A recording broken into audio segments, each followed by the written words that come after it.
Hi, I'm Patricia Allingham Carlson, and this is my video of fall flowers too. I'm a lifelong gardener, and I picked a beautiful bouquet in the fall. Brought it inside, put it on my art table, and then I began to paint. You'll see me using a lot of wet into wet to start my painting, and then using dry painting as I tighten up and detail. You'll see lost edges and sharp ones. You'll also hear how I use color accent and a lot of negative painting to define the white daisies that I'm using in this particular bouquet. I hope you'll enjoy it and give it a thumbs up. Now let's paint. I picked a bunch of beautiful flowers from my garden and decided to paint them. In the bouquet were some zinnias, cardinal flowers, chrysanthemums, and daisies.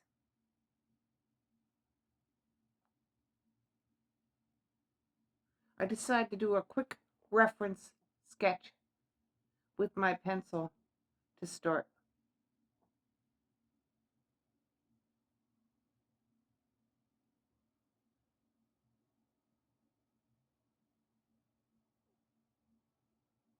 I've been gardening for many years. I just love growing flowers. It's quite a challenge.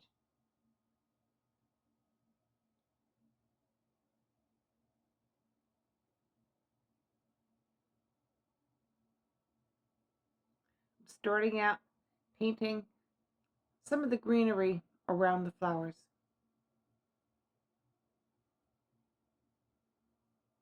I'm using different shades of green, mixing as well as straight from the tube. I have sap green and I have viridian green here.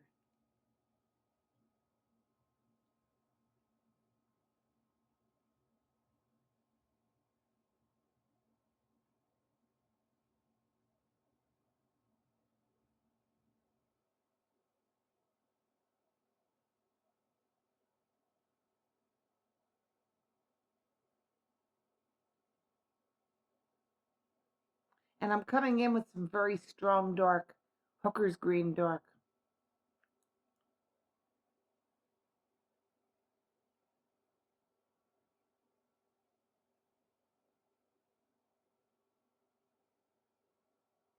When that dries a little bit, I wet the whole paper with some carefully blocked water spray. And I'm beginning to bring in some of my lightest color, which is yellow. I'll be using white flour as well. But for the white, a large amount of the paper will also be left white. And that will be for the daisies, of course.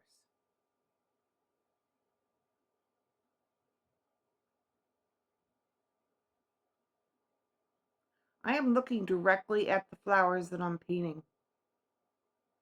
And I'm trying to be very conscious of which direction the petals are going in. When I'm working on wet paper, the petals will come out slightly different shades and tones, and not all the exact same color. And that's natural, and it's what I'm trying to do for this particular painting.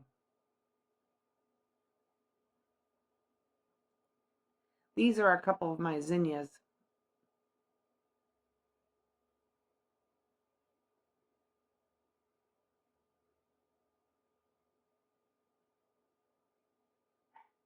I've put the centers in where all the daisies are planned to be, and some of them may change to chrysanthemums or zinnias, but I was especially interested in conveying the bright red cardinal flowers. This plant was just awesome. It was 5 foot tall and it bloomed, I think, for about 2 months straight. Hummingbirds loved it, so did the butterflies. And the blossom color was so bright red.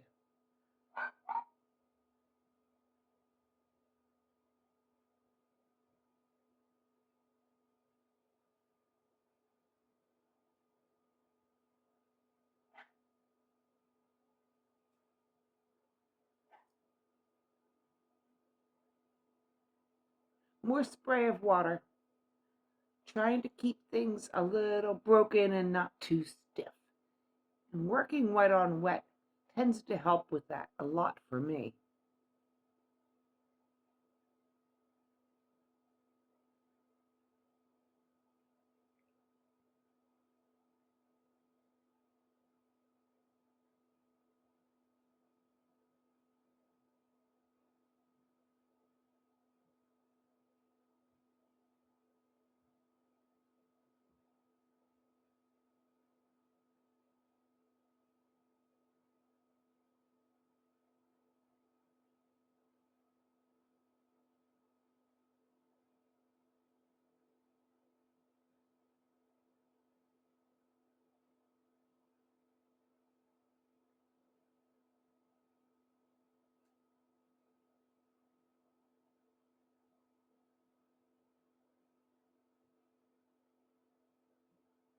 Flowers coming from above or seen from above tend to have a very radiating pattern going outward from the center, very much like the sunshine.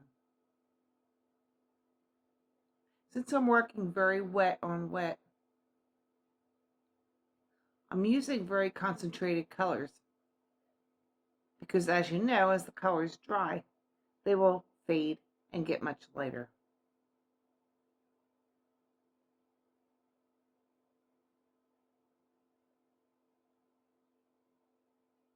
And that will mean that several applications of color need to be applied.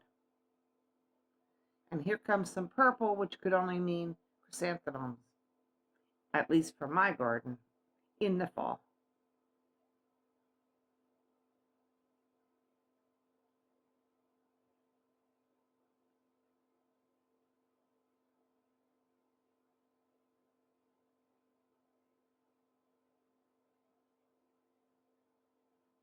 I'm careful not to make all the flowers facing the same direction or be the same color or the same color intensity. And oh, it looks like I've left out to mention the Blackeyed Susans. And that's what I'm painting in now.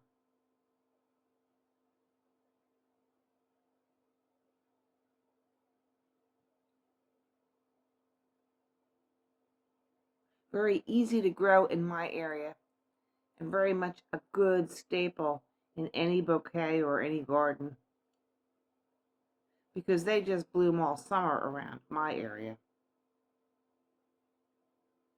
well into the fall.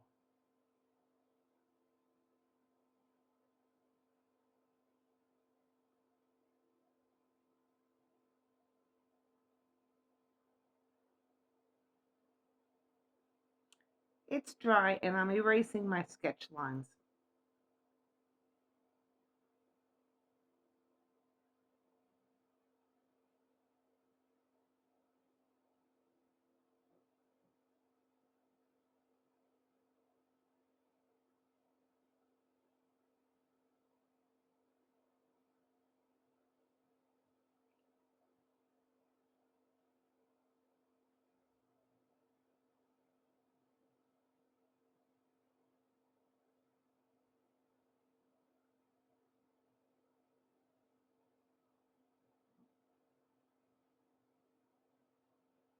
Here I'm going in and making the values more deep by adding a second layer of paint. Meanwhile, coming back and structuring out some more floral forms. I'm using a very pale bluish, grayish purple to structure out the white flowers of the daisy.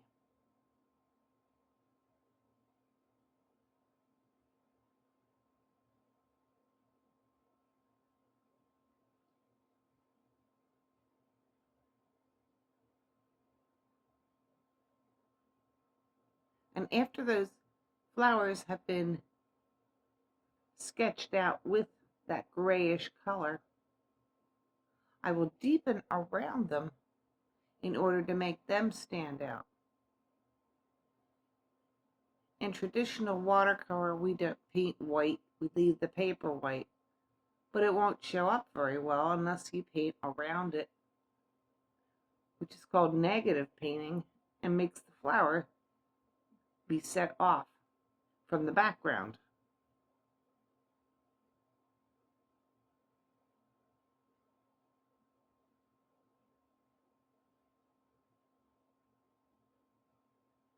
Here I've surrounded the daisy form,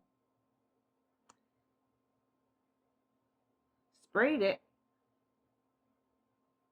and then brought in some good strong purples to make more chrysanthemums in this area.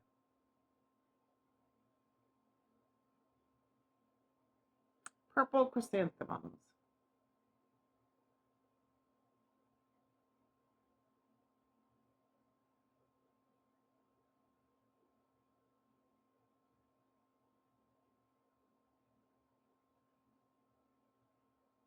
One being much darker, and the darker form sets off the lighter colors with more negative painting. Chrysanthemums come in many different colors and shades.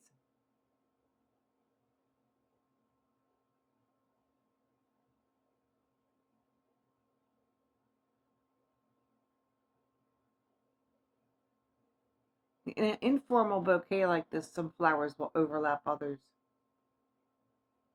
Some will be barely showing through, and some will be much more dominant and in front. You have a lot of freedom to play around with colors and what's showing in a bouquet.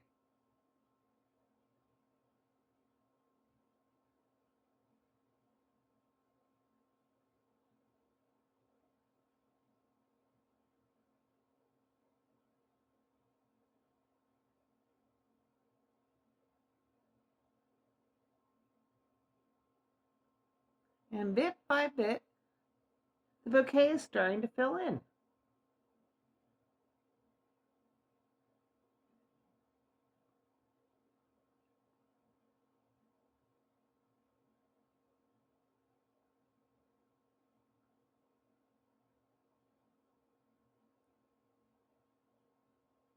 The top flower I'm working on right now has sort of faded and run together with the petals, so I am outlining and detailing some of the petals to make them stand out more, and doing the same to the orange one to the right.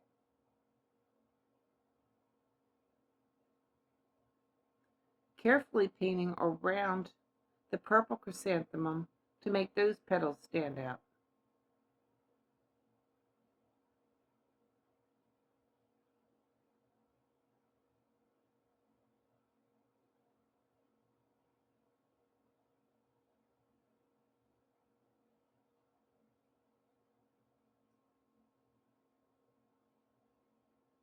And now I'm deepening the value with a second layer on the cardinal flower, which again is a very brilliant red. And I'm using alizarin crimson for that layer.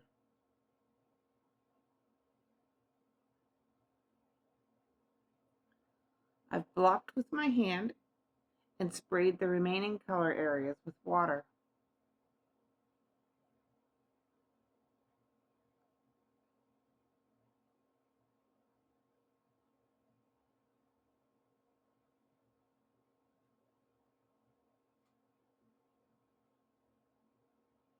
And I'm painting in more chrysanthemums.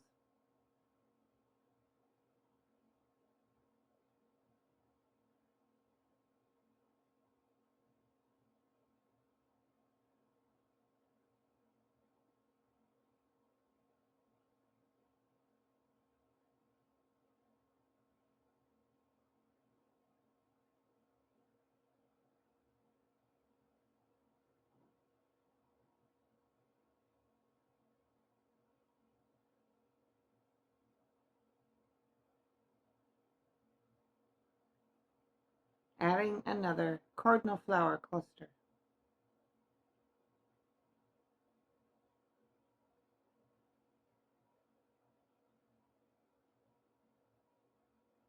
Cardinal flowers grow on a tall stalk with a number of small flowerets coming in small bunches from this stalk. at least on this particular species.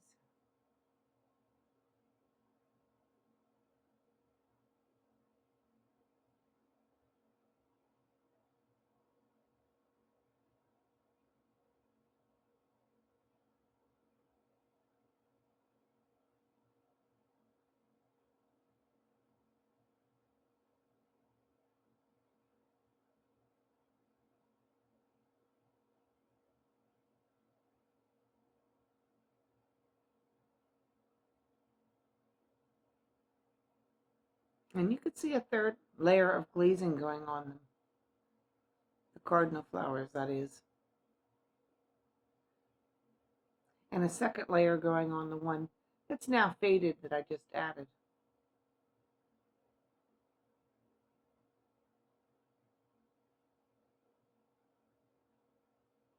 A very important tip about glazing color: if you want your colors to stay fresh, you've got to keep your paint water very clean and make sure your paintbrush is very clean. You can glaze with different colors, but if impure colors are mixed in, your colors will quickly dull as you glaze them, and you will not have the fresh, beautiful flower colors that you're hoping for. If you want to have colors that are glazed down and more tranquil and calm, then color mixing more so is okay. It depends on your intention.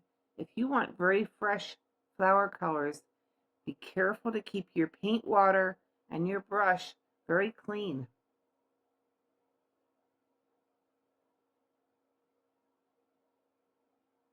On the other hand, when you're mixing greens, I do think that greens should be heavily mixed, because if you just use a plain green out of the tube and they all look the same, it loses interest, because leaves and stems have many different tones and shades of green.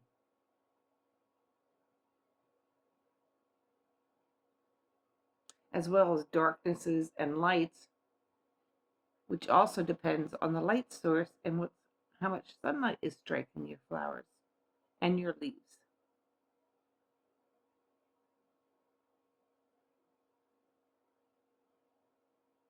Where I'm putting very dark greens is where I'm attempting to show a strong contrast for interest. And you can see how putting down those strong dark colors against the lighter, brighter colors seems to make the light, bright colors pop. But the very nature of contrast is that it's not done everywhere. Otherwise, it's not much of a contrast. It's just the same everywhere. So contrast should be done in a way that accents and just makes some areas stand out, where it's important for you to make them stand out. And that's your call as the artist, of course.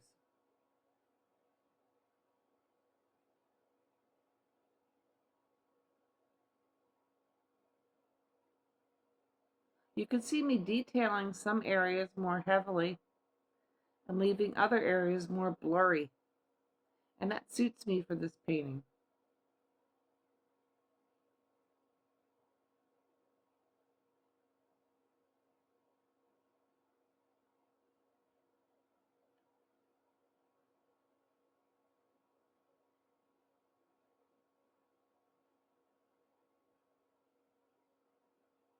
Now I've gone out to the garden and picked some leaves,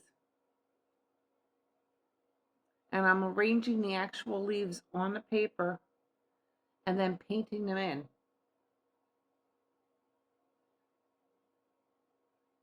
One of the reasons for painting these dark leaves around the light flowers on the edge is to make the petals of those light flowers show.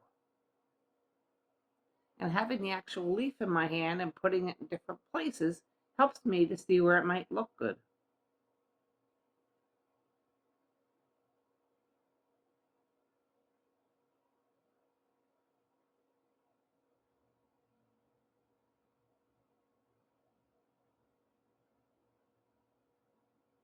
It also helps me to find the right color for the leaf and the right size. And remembering I'm still looking at a bouquet of flowers that I've put into a vase filled with water right in front of my paper. Taking a reference photograph is also important because, as we know, flowers don't last forever. And your painting might take longer than the little flowers can live.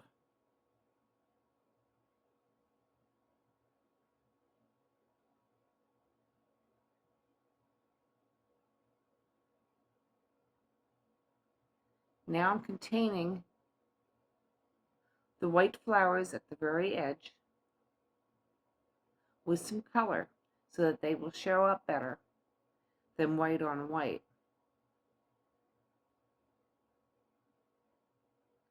Wetting around them with water on my brush and then bringing in some color tones on my brush to make the white petals stand out. A little bit at a time. I can certainly get brighter and darker, a little harder to get lighter. So I will paint as it feels right to me.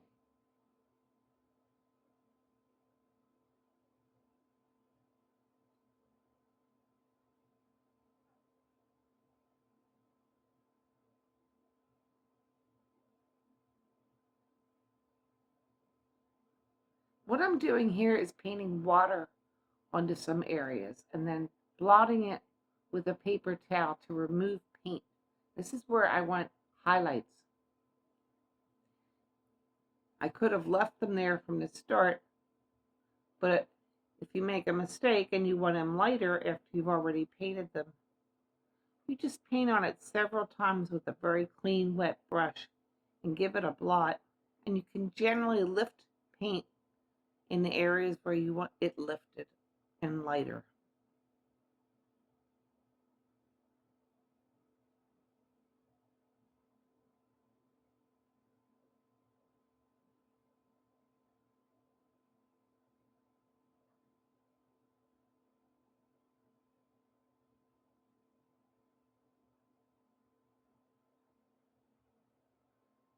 If you don't garden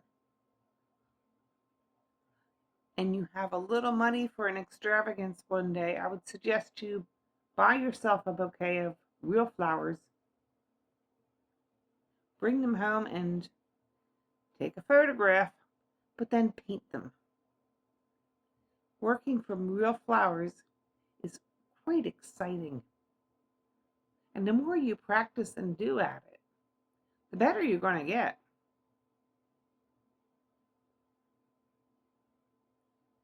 Here I've put down some turquoise, some yellow ochre, and now I'm painting some blue on top.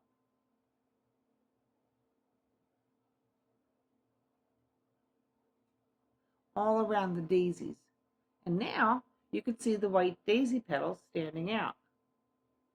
I wanted them to be soft and not a hard edge, so I've done a lot of wet work.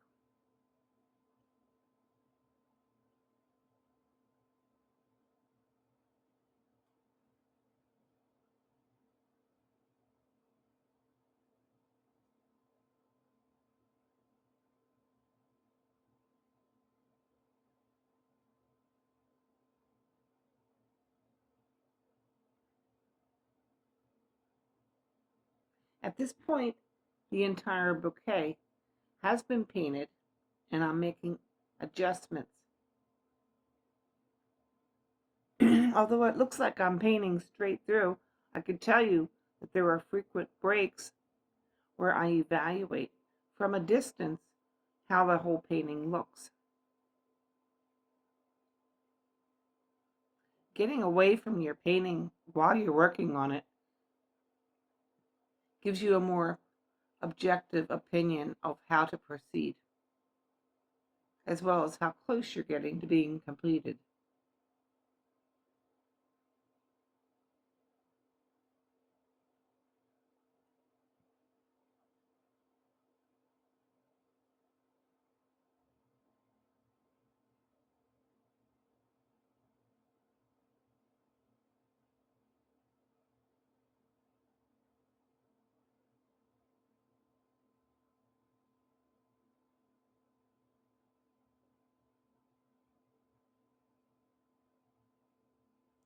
I'm adding some leaves and some scraps of color around the white daisy on the left now,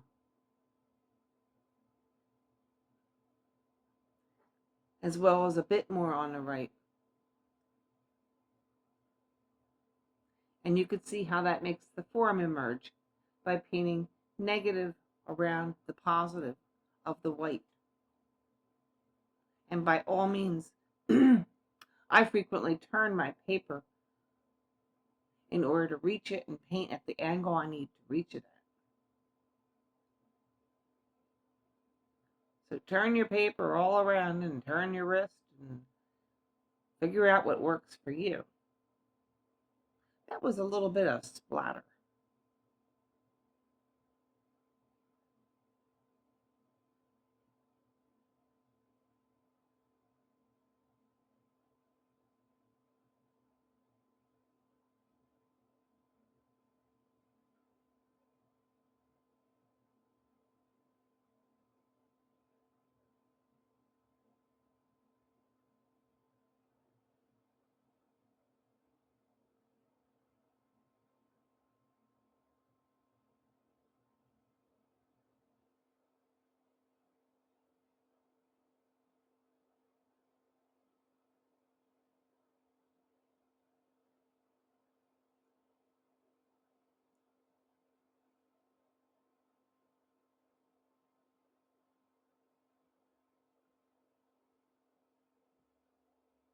So you could see how this came together, flower by flower, petal by petal, tweak by tweak, and blot by blot. It's a lot of work and a lot of buildup of color. Since I wanted bright colors, most of my flowers have at least 2 layers of glazed color on them. And many of my dark accents have close to 5 layers of glazed color.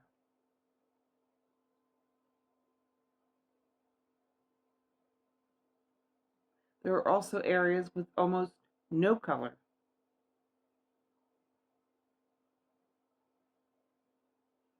And in trying to keep the painting spontaneous and free feeling, I've tried to keep all my colors very clean and used a lot of water for the initial application of the flower colors, tightening up with some detailing afterwards.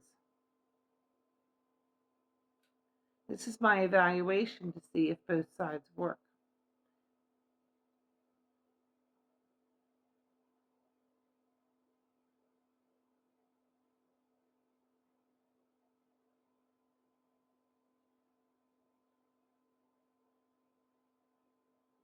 And I'm softening some edges when you see me painting water right next to them.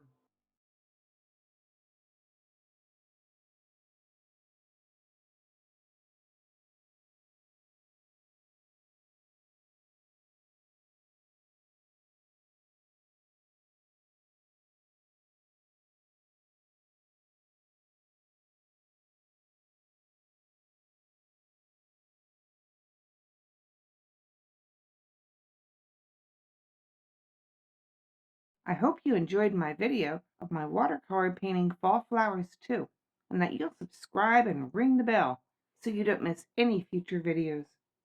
There are links to the products I use in the description box below, along with links to my Facebook art page, my blog, and my product gallery.